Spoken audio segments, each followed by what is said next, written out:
This conference will now be recorded. Okay, right. So let's get started. So today the topic I wanted to cover is we will try to understand the cloud in a more general way before I progress further on chaos engineering, and we will just look into some chaos engineering principles in a high level way before we jump into that.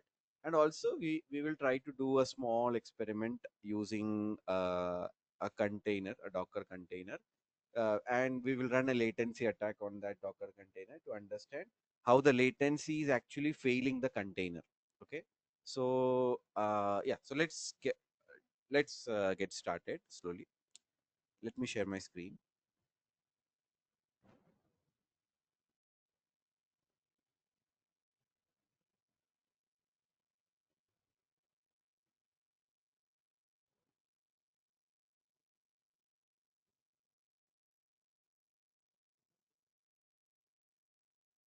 My screen is visible to all.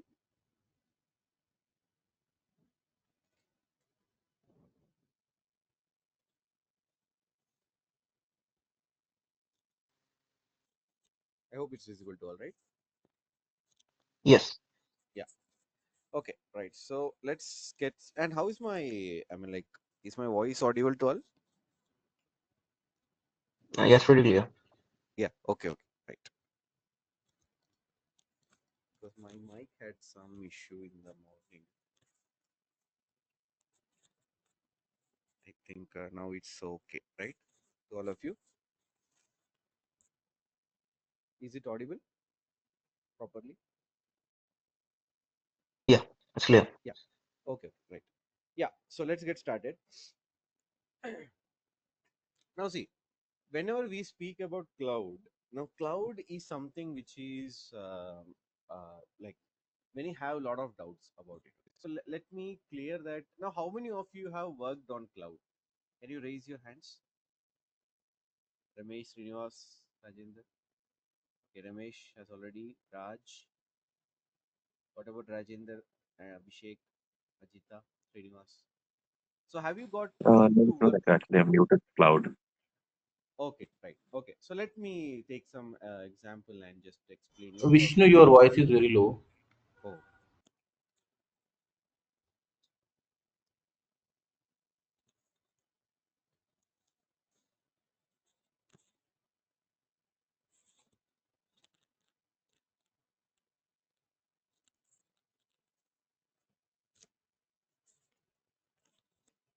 me change my mic once.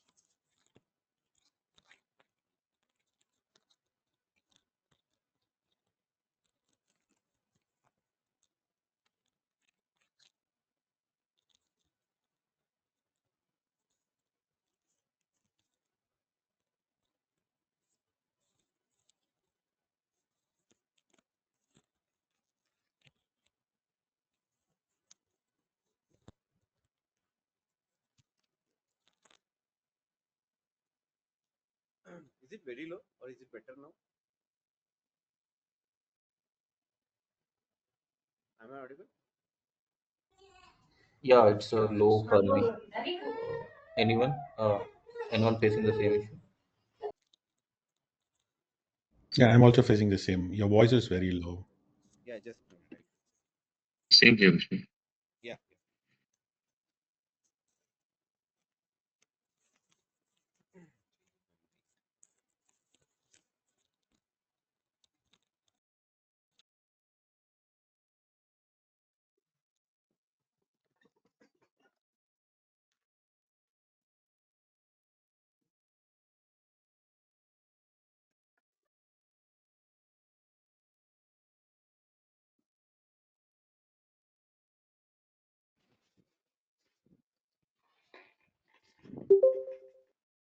So is it better now? Yeah, it's good. Okay, right. Yeah. So let's get started. Uh, and let me know, okay, if in case my voice goes down again due to some reason. Okay. Now let's understand the cloud in a bit detail. As a QA, you need to know few things. related to cloud. Okay, so let's try to see that. Now, like when I say cloud, you'd have heard about AWS, which is a leading provider, Google Cloud, even Oracle Cloud is there, Azure is there, right? So all of they are basically cloud providers. Okay, so what these cloud providers do? What is it that they provide us, right? So let's try to understand that. Now let's say I have a system. So when I say system, it has a processor, it has a RAM, it has a disk, the basic unit of a system. Okay, three basic units: processor, RAM, and a disk. Now this system can can be my laptop, can be a normal CPU, which used to be there, like we have a CPU or desktop version, right? And let's say we call it server, more sort of similar things. Okay, we call it a server, and some other systems which are something like even you might have some other systems, like even mobile has processor, RAM, and storage, right? So but here in this case, let's assume we are in that world of the CPU, server, and laptops. Okay, now when I say system, the CPU and the server both are pretty similar. Okay, so let's say if I have a CPU with, let's say, i7 processor, generally the server CPU, when I say, it will be something which is like Xeon processor and all, which is basically built for continuous usage. Okay, now i7 and all is actually used by your laptops and all, generally for personal use, professional use, but single users and all, right? It's not a continuous use as such.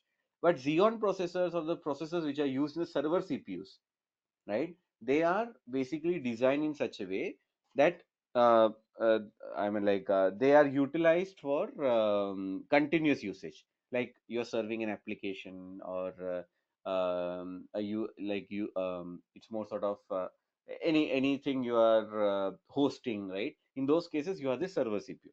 Now let's say this is my laptop. Okay, and I am just I have an application vishnu.com. Okay, can I use my laptop as a server and serve vishnu.com to the network, to the internet? Can I do that? What do you think? We can do that, but not recommendable. Exactly, we can do that, but it's not recommendable because my laptop is not a server specification, the hardware and all, right? But still I can do that. Okay, just what I need to do is I need to set up some softwares like nginx or Apache Tomcat and host the application on that Apache Tomcat, and then connect my laptop IP with this domain vishnu.com, right?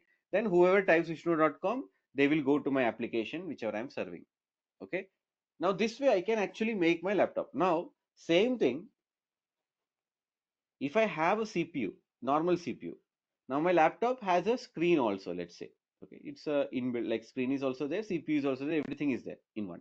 Now let's assume I only have a CPU. Okay, can I serve application on my CPU? Can I do that? Again, at my home, let's say the CPU is at my home. Can I serve application from my home? Can I do that?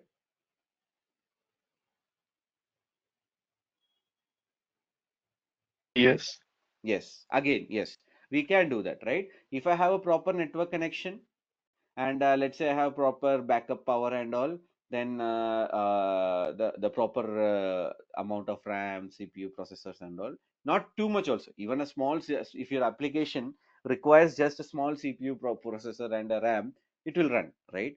So I can actually host an application from my home, right? Most of the applications when the internet started, if you see, actually had started from home only. Okay, they didn't have any hosting provider, or you would have seen this GoDaddy and all, right? Some ads you get to buy hosting, right? Have you seen that? Anyone? Like to buy the hosting, you can buy Yes, a, yes.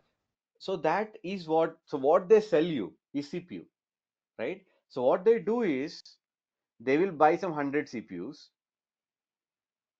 and they'll put it in a, I mean, like at a place. They will connect all these CPUs to the network, backup power, and all those. And this 100 CPUs, they will rent it out.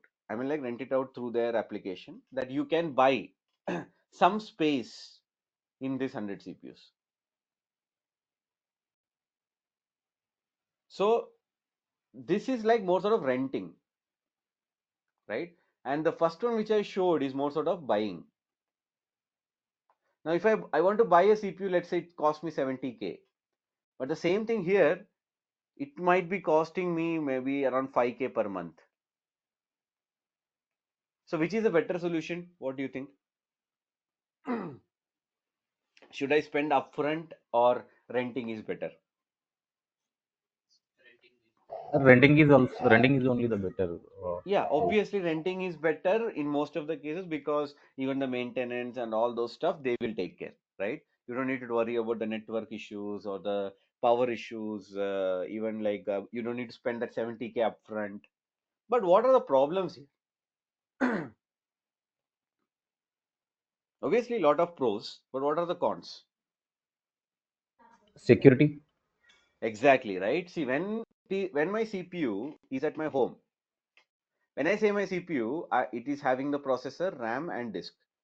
What about the disk, which is a very critical thing, right? Now, this disk stores actually my data. Now, in my case, it is my home. But if I am renting it, the disk will be where? Where it will be? Where it will be? In their network, in Yes, the in their hardware. network. So obviously though they say privacy and all those stuff, but if a requirement comes, they can surely see what is there in my disk. There's no restriction for them, right? But generally they will not. That's a privacy, I mean, like terms and conditions and all, whatever they say. But again, the data is very critical, right? So that's the main point where this renting actually lags, because you store the data in their network. Okay, now coming to, see, now this was the case, a simple case which was there maybe before till last maybe till 2017 maybe, okay, some range like that, or when maybe even I can say 2015 or 20, we can go back to 2012, okay. But what people thought is, let's come up with a solution. See, what was the problem in this renting business was, now let's say 100 CPUs are there.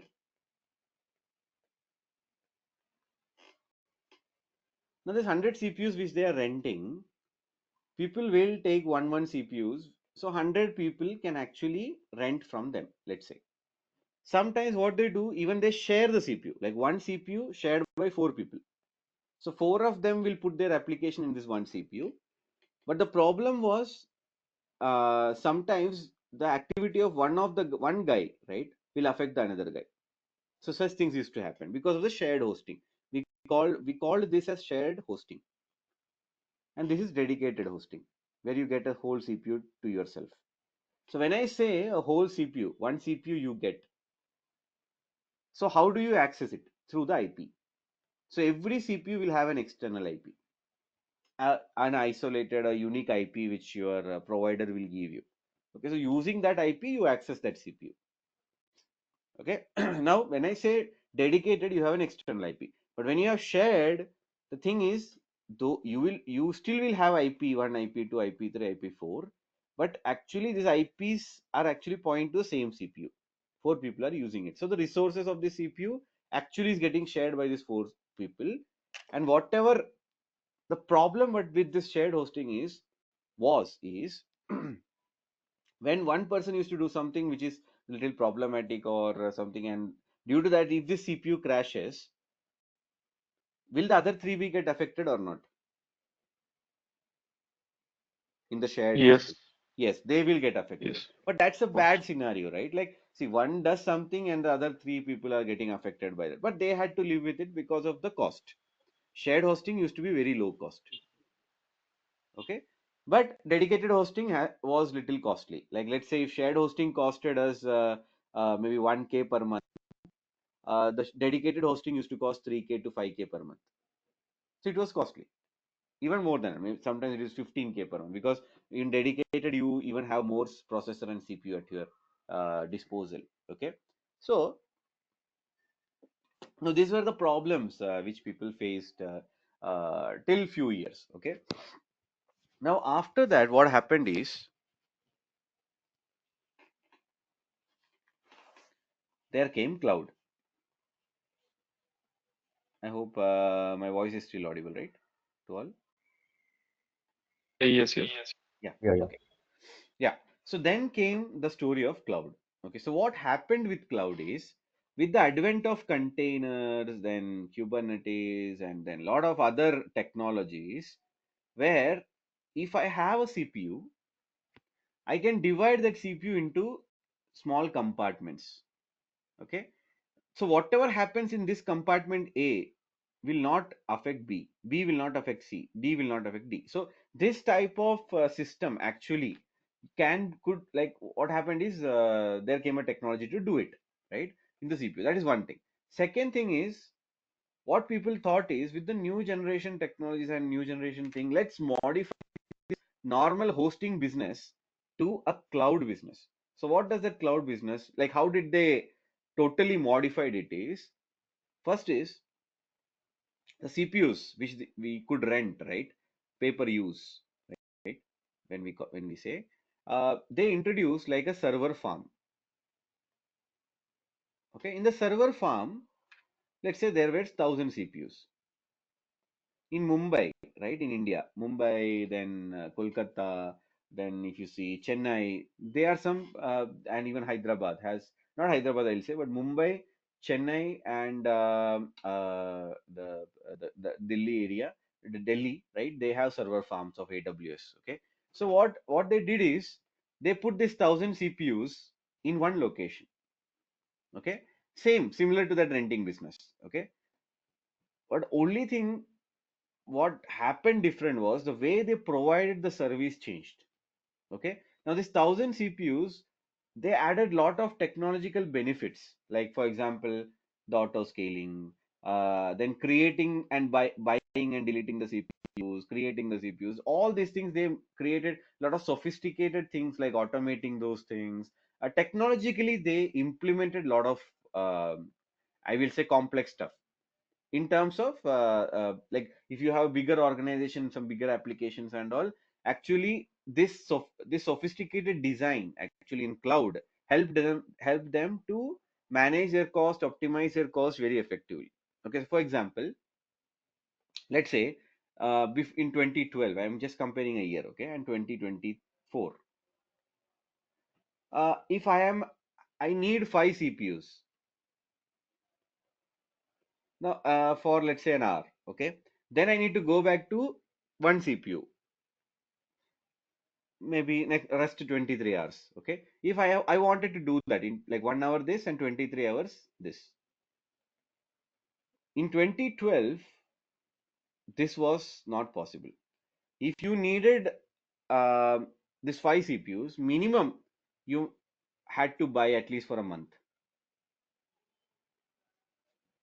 But in 2024 with cloud and all, right, this was possible. You can buy 5 CPUs for 1 hour, then automatically delete 4 CPUs out of it, and only one CPU will remain for the next 23 hours. And this could be automated every 24 hours, right? Now, can someone say which one do you think is cheaper, 2012 or 2024 with this setup? 2024 one. Exactly, right? So if you see, for a month I had to buy 5 CPUs. Now, obviously, for that 1 hour, right, when I need that 5 CPUs, I had to buy 5 CPUs for the rest of the 90% of the time, where that 4 CPU was actually lying useless. Are you getting the problem here, everyone? But in cloud, I got an option where I could pay whatever is required, right? On that hourly basis, whatever is required, I could pay them. Now, the thing is, that is one thing. Second is, they also introduced a lot of other functionalities, as I said, like auto scaling and all, which was not there in that time. Then let's say they also introduced some services like DynamoDB, SQS, and all those. the cloud. So cloud basically became technologically very advanced. Okay, the infrastructure business as such. So now my question to all of you is, when I say cloud,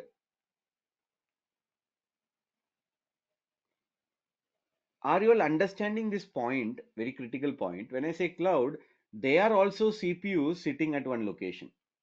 Is it clear to all?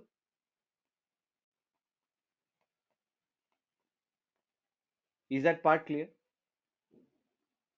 So when I say Mumbai zone, so there are different zones for cloud. Okay, so there are some 100 CPUs sitting like this with various configurations, but all connected to the network, and this is called a server farm actually.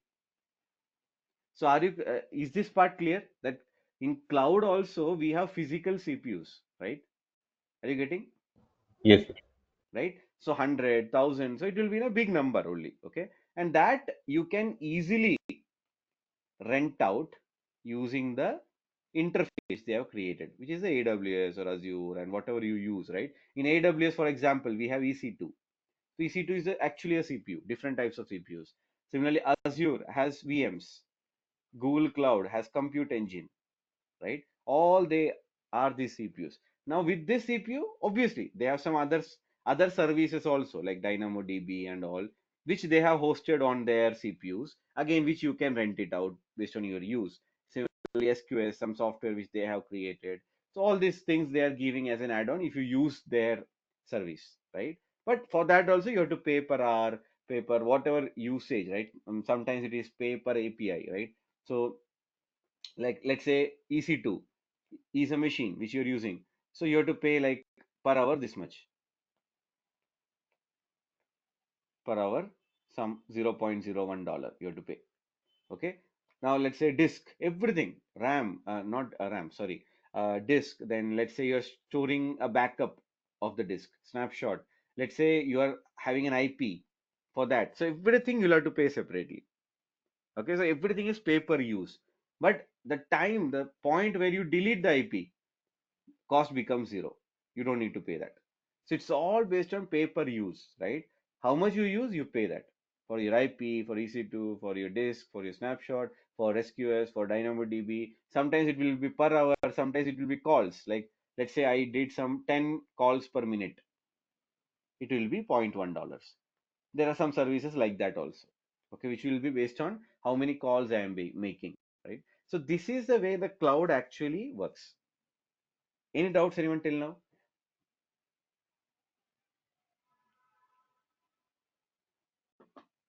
Now this is where this on premise and off premise or cloud comes into picture. Now let's come back to that same question of data's privacy. Okay, let's say I'm a bank and I'm putting all my users data on cloud. Is it safe?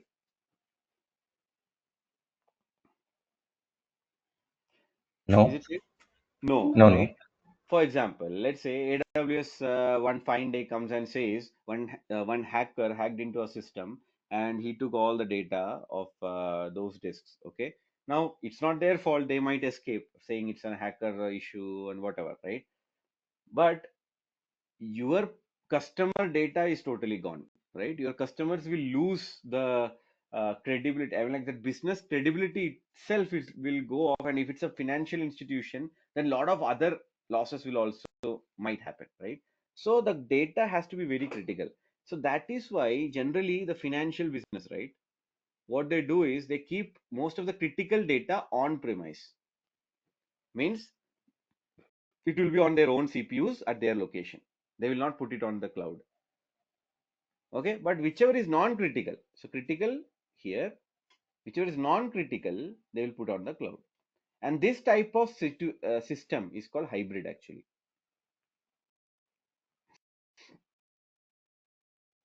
where you have both. You have the non-cloud as well as cloud, so on-premise and cloud. For example, let's say there is a application like Pizza Hut. So what they will do, their ordering thing, right? Their ordering application, they will put on cloud. Okay, but this ordering application, let's say gets the data from a user application. User application in sense, this user application actually is basically an application for managing the user details, usernames, passwords, and all those stuff. Okay, so this main application, right, this app gets the data of the user from this user application. Now this user app I will put on premise, so that whatever user details is there, it will get stored in my premise. Only whenever it is required, an API call will be done to this application from this main app, and it will pick up the data. Though it is on cloud, it will just process it. So this application will be on premise and this application will be on cloud. Are you getting this hybrid setup, how it will be, all of you, when I say hybrid? Yeah, Vishnu. Yeah, okay. So right, so now let's try to understand, let's see how this whole thing looks in reality. Okay, maybe for those who are new to AWS and all, let's try to see an example. So I have a account created in AWS. I already have it, right? So when you open AWS for the first time, you land onto this dashboard. Okay, this is how the AWS dashboard will look like for those who are new to it. Now this dashboard has some critical things which we need to take care before you do anything on it. Okay, one is the zone. So this location here is very much important. So these are basically all the zones or the location in which you have the server farms of AWS. Now when I say server farm, what's the meaning of it? Anyone? What's the meaning of it when I say server farm? Is it CPU? Okay. Basically they have kept all these servers or the CPUs, right, in that Mhm. location, right? Okay. Mhm. Now the Yeah. next question to all of you, why is the location important to me? Can I create my machine or can I rent out my machine from any location? Is it okay? To reduce the latency. Exactly, right? See, now if I am a business, let's say SBI, okay, State Bank of India, and I create my server in North Virginia. Is it correct? No. No. My 90 to 95% customers, I don't know, maybe SBI might be serving the foreigners, I don't know in which way, but let's say 90 to 95 customers will be from India. Is it clear?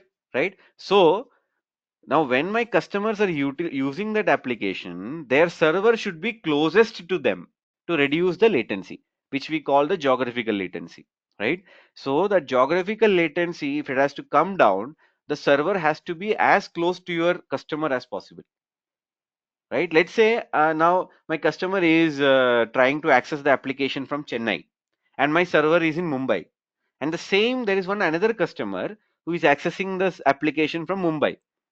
Whom do you think the things will be faster if my server is in Mumbai? Whom do you think it will be faster?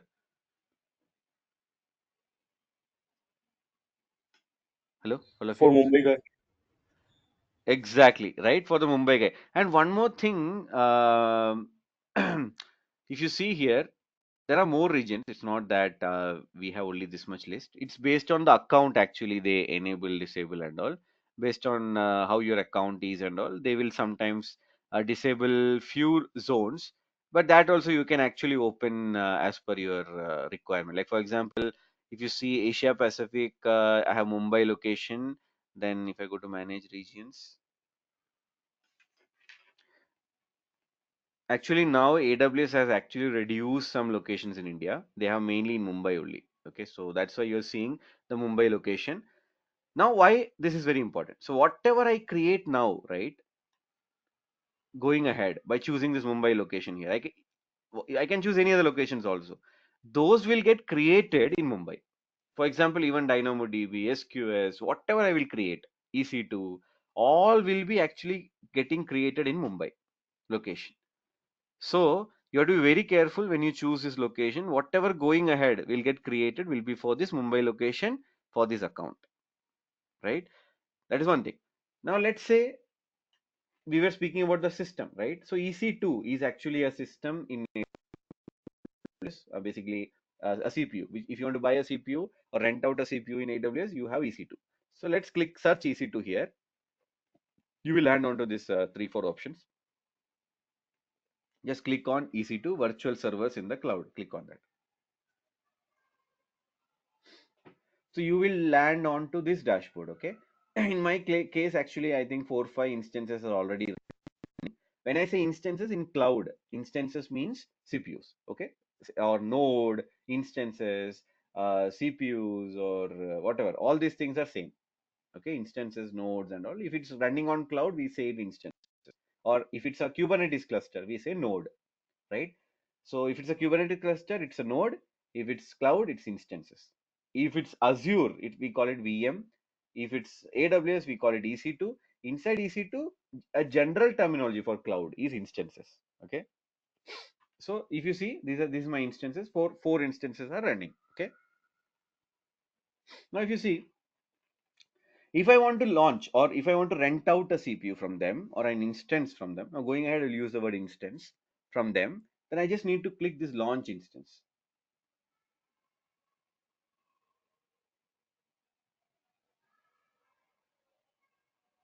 Now this is where the things will become little tricky or very sophisticated. Okay, but again, these are also very simple things. Okay, let's say I give a name to my instance which I'm going to create, chaos demo.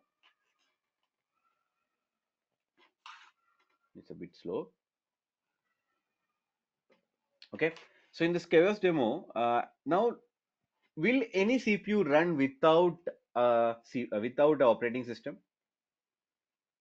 No. No. So I have to choose an operating system, what I want. Now, do you think, like, what do you think from your gut feeling? Will Windows be costly or Ubuntu costly? Windows. Yes, because Ubuntu is Windows is, custom. yes, yes, correct. So Ubuntu is a open source software. Windows is a paid software. So if you choose Windows for this instance, your instance price will go up. You can see the price here, actually. Okay, once you keep adding things. Now, let's say if I choose Ubuntu, things will be different. But if you choose Windows, it will cost you higher. Okay, so for example, let me show you. Let's say Ubuntu. When I choose, it's saying free tier eligible, right? See, now if even if you see Windows Server, okay, let me close this. So you have to pay for everything. Okay, that's the thing of cloud, right? Whatever you choose based on what you are using and all, you have to pay. So generally, that's why if you see a server, 80% of the servers in this world run on what? What do you think?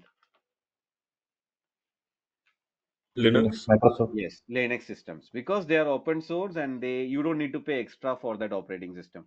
And generally, the operating system requirement in your server will be very low, right? Because once your application is deployed and let's say all other softwares are deployed, you don't generally work much with that operating system. Okay, only some upgrades or some issues if something happens in the operating system layer, then only that. But generally, it's not like our laptop, right? In our laptop, we generally use that operating system. We install software, delete software. So basically, our application itself is operating system in our laptop. But in server, the main use of server is not to like I don't need to work on a server, but my application has to run, which my users will be utilizing it from online. They are not utilizing my operating system; they're utilizing my application. So that's why uh, generally operating system doesn't have much of a. Okay, not sure why my network is slow. Okay, let me reload it once.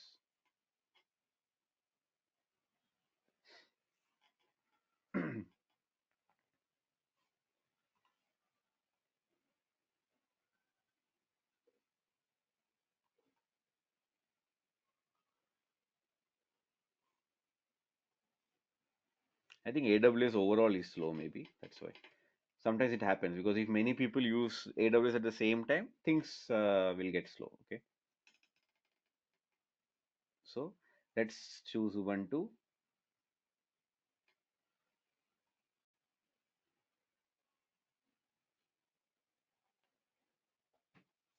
Okay, And now let's come to the most important section, instance type.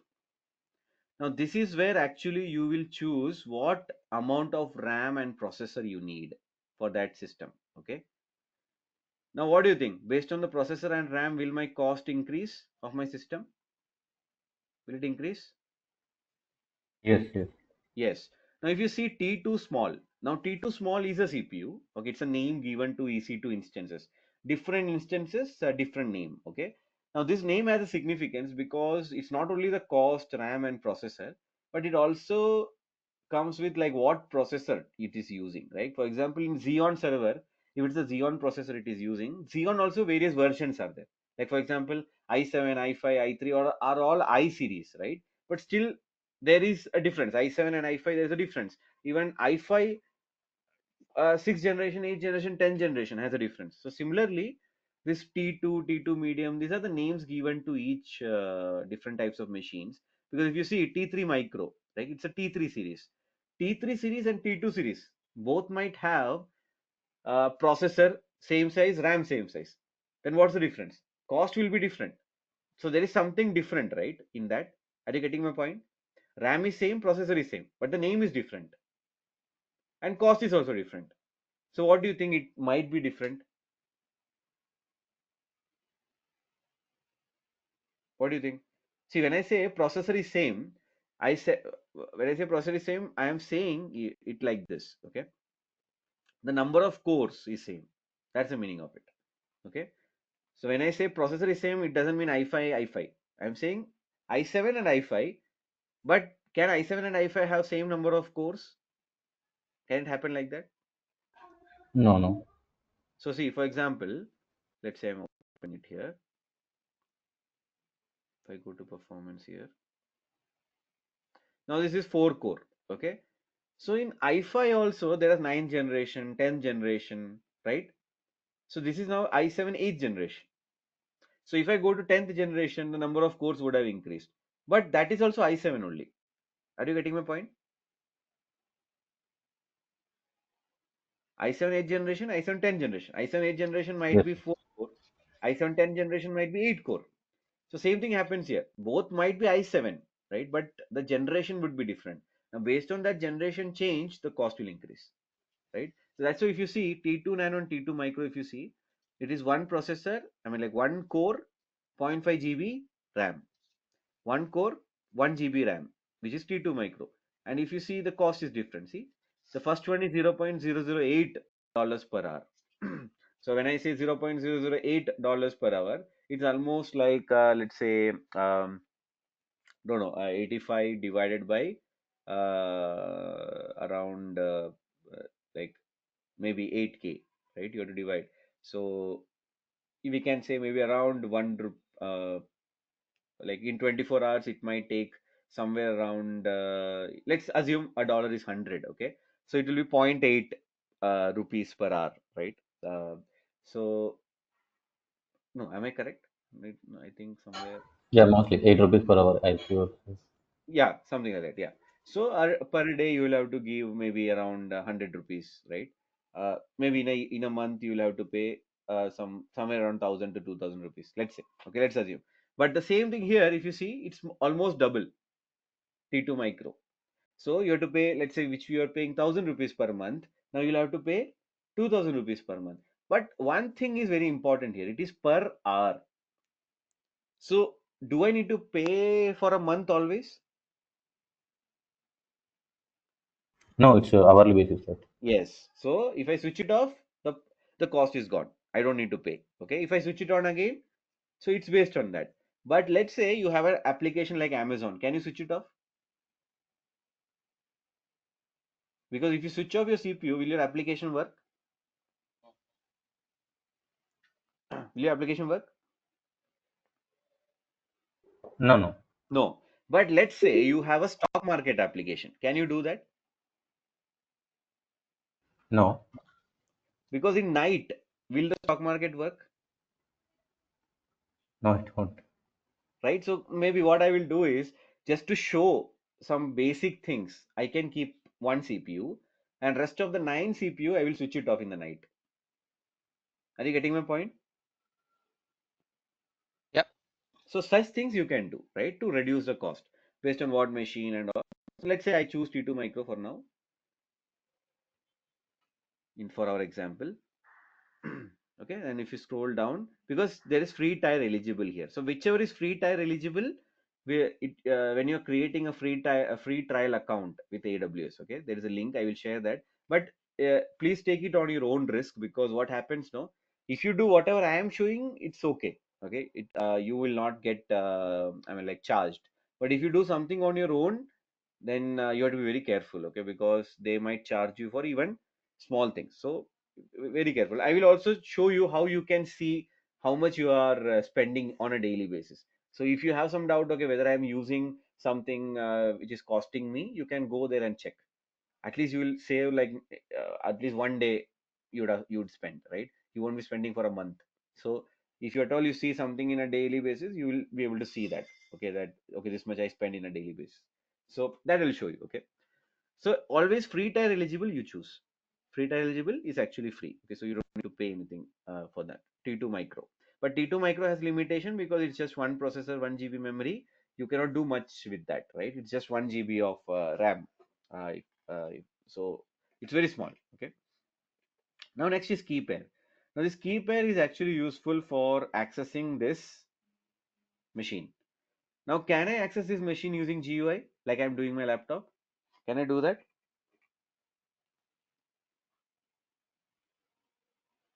So I need to remotely access it, right? Everything I will be doing remotely. Are you getting? So I'll be connecting it using some Okay. software like Putty and all, or even using my command prompt SSH into that right machine. So whatever you will do in this machine, generally 90 to 100% of the time it will be using command, the terminal. You won't be using any, just go use a mouse, click here, install software. Those things you will not do. Everything you will be using commands. Are you getting my point? Unless it's not a Windows machine. Windows machine actually you can do RDP, but there also generally we again go with PowerShell and all. Okay, so always it will be like a scripting only, which we do. Like command prompt, right? Using command prompt, going into the folders, copying a file, uploading a file, everything through commands. Are you getting my point? What I'm saying? So to do that, you need a key pair. So this is like a private key for you. So you download it into your machine. So in any PEM or PPK, PPK needs Putty, which is a software. Even PEM OpenSSH also you can use. Okay. So let's say I give a key pair, a value to this key pair. Like what I'll do is I'll give a name like chaos demo. Yeah. So let me give 1, 2. I'll download PPK because I have Putty, or even .pem also we can use. Okay. Let's click .pem and click create P pair. Okay, so the key pair will get downloaded. So now next scroll down. Here basically the port and firewall related stuffs you can configure. Okay, now here I will just allow HTTPS and HTTP traffic.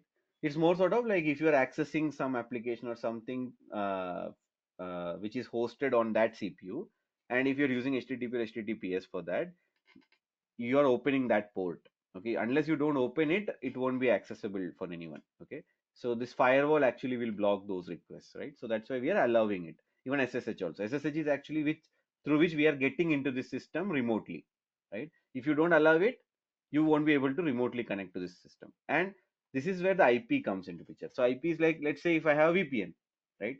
If I connect to that VPN, my IP will be always safe. For example, let's say I have VPN. Okay, now let's say I have this VPN and I'm connecting to that VPN. So my server address becomes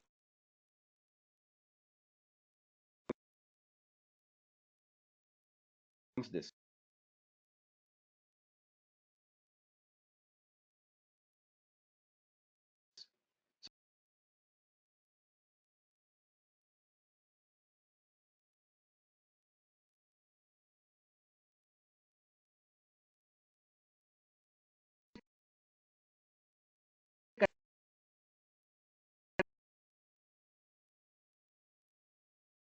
connect this VPN,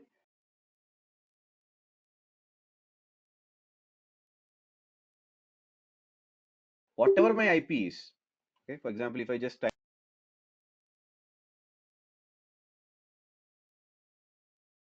am I audible, all of you? Yeah, I think when I connected my VPN, right, the Yeah, network yeah, went off it somewhere. disrupted. Yeah. So what is my IP when I enter? And if I scroll down, my IP address is this. And it is same as my VPN IP. Able to see?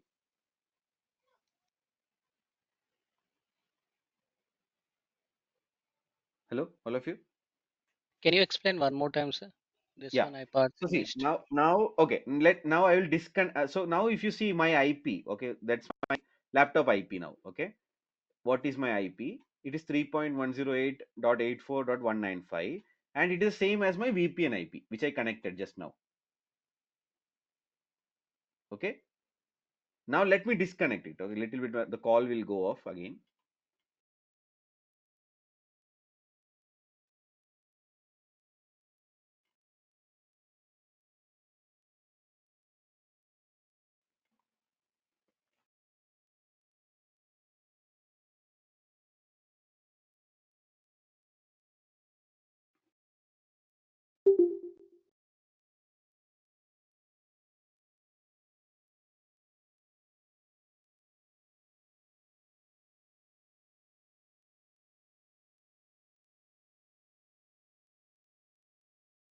Am I audible now?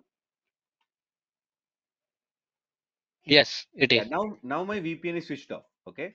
Now if I do my what is my IP again, did my IP change now? Able to see? Yes, it was changed. Yeah. Yeah. So now this, okay, where is this IP coming from? It is my Wi-Fi IP address, right? The Wi-Fi, and this Wi-Fi IP actually will keep changing. It's not in our hand. It's not a static one. It is dynamic. So this Wi-Fi IP address will actually come from your provider, like Airtel or Tata Sky, whichever Wi-Fi you are using, right?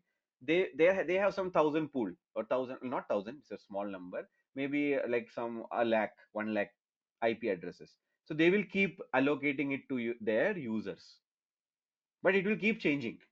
So why you use VPN? Because so that that IP address remains static. For so based on that, then since your IP address is static, it's easy for me to track you, where you are, what you are doing, and all those stuff. Are you getting my point? What's the use of VPN? Yes, yes. Yeah, that is one thing. Yes. Now the same thing I can use for my use case also. See, now I am doing SSH. I am remotely connecting. Now in this case, what I have done, I have given the access to everyone. So whoever from whichever machine tries to access my remote machine through this downloaded file, this PPK file, right, the private key, they can access it. But I can make my security far more better, maybe by giving the custom IP. So I can give some specific IP address. Like for example, I can give the specific IP address of the VPN. So whoever will connect to the VPN, they only will be able to remotely connect to my machine, which I can specify here.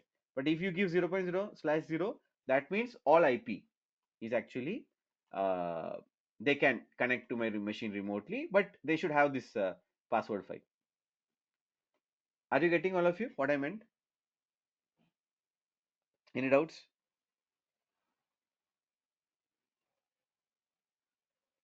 Okay. Now scroll down. Here is where you give the disk. So different types of disk again, hard disk, SSD, and all those, and how much GB you need, right? That. And next, these are some important things you need to specify, and then you click launch instance.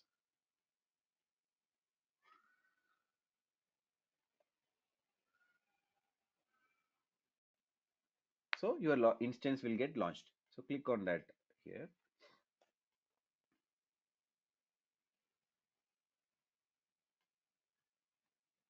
Now I can use my command prompt to access this remotely. Otherwise, I can directly launch the terminal of this instance using the AWS panel also. Okay. So let's see that. Let it come up. Okay. It's slowly coming up. Okay. Now, if you see, it's in the running state. And if you see there's a public IP, the external IP, able to see here,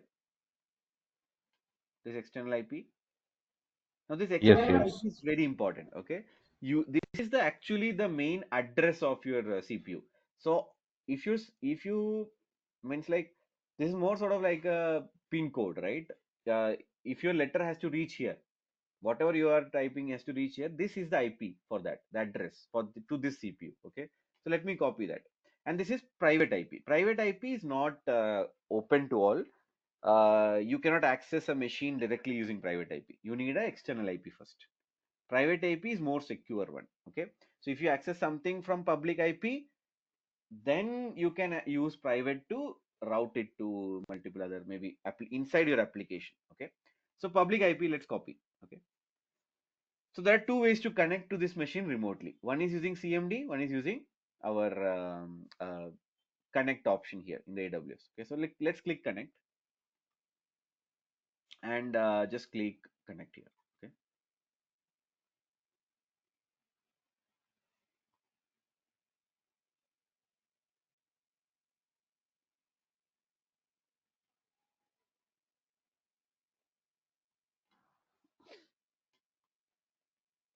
Okay, now you are into the terminal. Able to see it is similar to an Ubuntu terminal. Able to see, right? So who have used Ubuntu before, they will get an idea. For example, if I want to go to go as root, I enter sudo -i. So now I am a root user. Similarly, let's say I want to list the files ls, or if I want to go inside a folder, see, are you able to see? Now this one, whatever I'm doing now is in which machine? Where is it?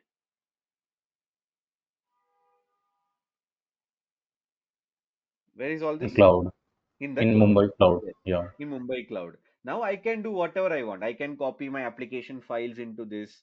I can install server, like for example Apache Tomcat server. Okay, I can link that files to that server so that whenever someone uses this IP address, that application will open. But now if you just type that IP and enter, nothing will come. Okay, because you haven't done anything with that. You don't have a server setup complete, right? You need a software, a web server, right, installed, like Apache Tomcat or nginx.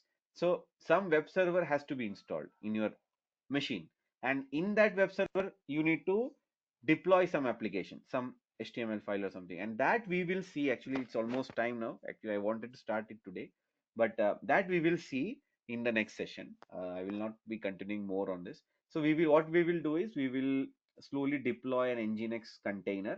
In that container, I will host a very basic website, an HTML website, and we will run a latency attack on that HTML website and see how the latency attack actually affects that container. Okay, in cloud. That's the main objective.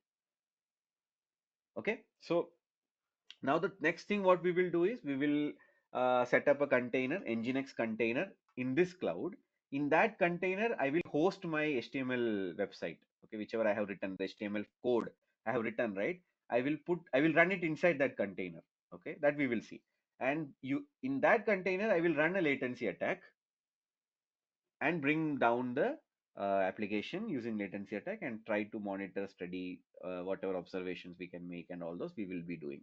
Okay, and we'll be trying to understand different probes like the liveness probe and all. We will see, okay, what they are, what is a container, what's a docker, and all those things we will be trying to understand using this example. Okay, yeah, any questions, anyone till now? So where we get this all the steps? Are these steps documented on the Google Yes, Drive or yes, something? yeah, Yeah. it is there. All the steps are there. I will be sharing this drive link with you all. Okay, this drive link will have everything, like whatever commands. For example, if you see this one, this will have the commands for our whatever we are doing currently. Okay, all those step by step, one after another, whatever we'll be doing, all this is there in this. You'll be able to do. Only only thing is you'll have to follow this. For example, Kubernetes also, everything, how you install, how you add the package, and all those things, everything you will find it in this drive link, the documents. Even the lecture modules, right? I am not following that modules because as I said, like I have been taking the sessions from very long, so I know but there are modules also, basically how we are proceeding, right? For Yeah. example, all those things like a PPT, right? So that is there. Yes. Yeah. So all those materials are there, okay, in the drive, which I will be sharing with you all later. Okay. Hey, Vishnu, you mentioned that we'll be creating a local, like Yes. local Yes. thing, right? Correct. The So Kubernetes is it cluster. compatible only with Windows? Because I don't have a Windows, so I have Mac OS. Is it possible to set up on Mac Yeah, OS? Mac is also fine. No issues. In Mac also we can install. Yeah. And what's the minimum requirement for that? 16 GB RAM if you have, it's good. Otherwise, what you have to do, no? You'll have to delete some pods. I mean, like all the pod will not run, like of the application. Okay. Yeah, 16 GB RAM if you have, I mean, like you can run that whole application without any problem. Otherwise, you'll have to remove maybe ordering and the payment pods and the final pods, right, from the flow, so that you can create some space for memory for Grafana, Prometheus, and all. Mhm. Yeah. Okay, for the class recordings, will there be a website they will provide, or where is the class recordings will be available? Yeah, so class recordings will be uploaded into YouTube. It's a playlist. Okay, so and that playlist will be private later on. But whatever now currently is happening will be available for public. It's a demo session, right? But after like soon, right? So I think it's the last demo session today. So from next week, everything will be private. So you will be added to that private group. Okay, okay. Yeah. So for the next week class, what is the preparation we have to do? Go through the recording, try to do some hands-on, maybe create a small AWS account if you want that. But as I said, it's a disclaimer. Please do it only thing what I did. Okay. If you're trying something else, then please make sure that you do it with proper like we get these advertisements, right? Like so what is that called? Before you perform any action. So similar to that, okay? So take some guidance. Maybe if possible, you can even ask me or through WhatsApp if you're trying out something. I can guide you that whether it's coming under free tier or nothing. But ultimately, see, if you lose also, you might lose some. Don't go with very high level machines and all. But if you go with some basic machines and all, you might not lose more than 100 or 500 rupees a day.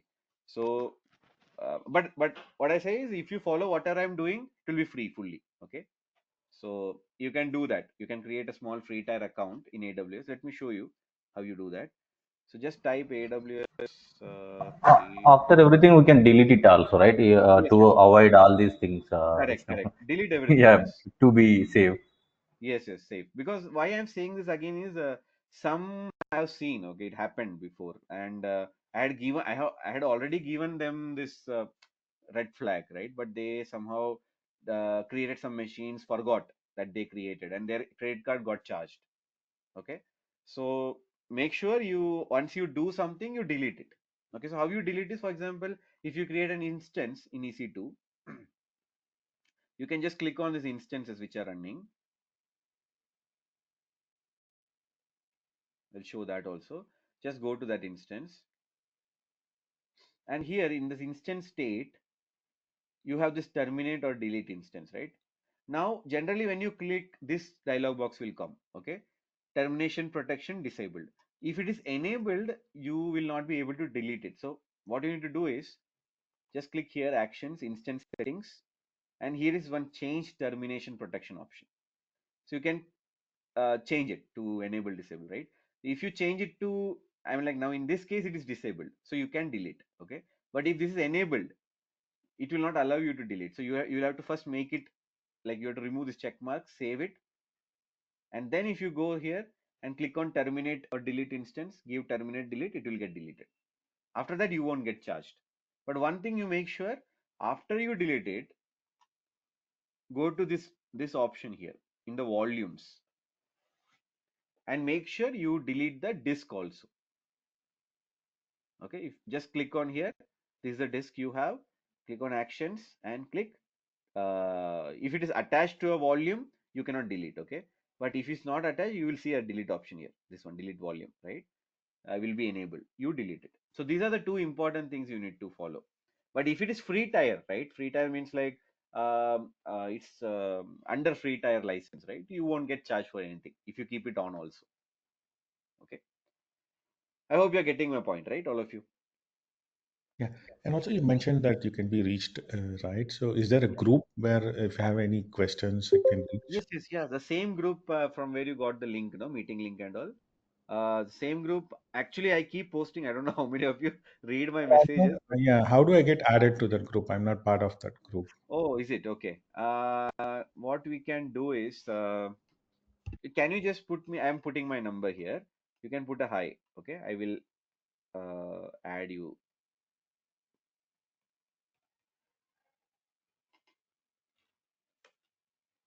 Yeah, my number I have put in the chat, WhatsApp. Or else, can you give me your number? I will add now itself. Let me see if I'm an admin there. Yeah, I'm an admin. Okay, give me your number.